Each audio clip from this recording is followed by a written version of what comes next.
आता घरातील जुने स्टोव्ह बाहेर काढण्याची वेळ आली आहे। त्याचं कारण असं की केंद्र सरकारकडून 37,44,000 लिटर केरोसिनच्या वाटपाला मंजुरी दिली आहे। त्यामुळे कुठेतरी कोपऱ्यात पडलेले स्टोव्ह आता पुन्हा बाहेर काढावे लागणार आहेत।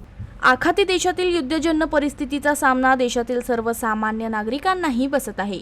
युद्धाच्या पार्श्वभूमीवर राज्य सरकारनं महत्त्वाचं पाऊल उचललंय। केंद्र सरकारकडून 37,44,000 लिटर केरोसिनच्या वाटपास राज्याला मंजुरी देण्यात आली आहे। त्यामुळे गॅस आल्यानंतर कुठेतरी कोपऱ्यात पडलेला स्टोव्ह आता पुन्हा बाहेर काढावा लागणार आहे। राज्यातील शिधापत्रिका धारकांना 3 लिटर केरोसिन मिळणार आहे। प्रति कुटुंब किंवा प्रति शिधापत्रिका असलेल्यांना एका शिधापत्रिकेमागे 3 लिटर केरोसिन मिळणार आहे। एलपीजीच्या तुटवड्याच्या पार्श्वभूमीवर राज्य सरकारकडून तात्पुरत्या स्वरूपात केरोसिन वाटप केले जाणार असल्याची माहिती आहे। राज्य सरकारकडून जिल्हानिहाय आवश्यक केरोसिन वितरण निश्चित केले असून मार्च-एप्रिल 2026 मध्ये राज्यात 3ही सरकारी तेल कंपन्यांकडून केरोसिन वाटप केले जाणार आहे। एकूण वाटपाचा 85% केरोसिन पहिल्या पंधरवड्यात सोडण्याचे आदेश राज्य सरकारनं दिले आहे।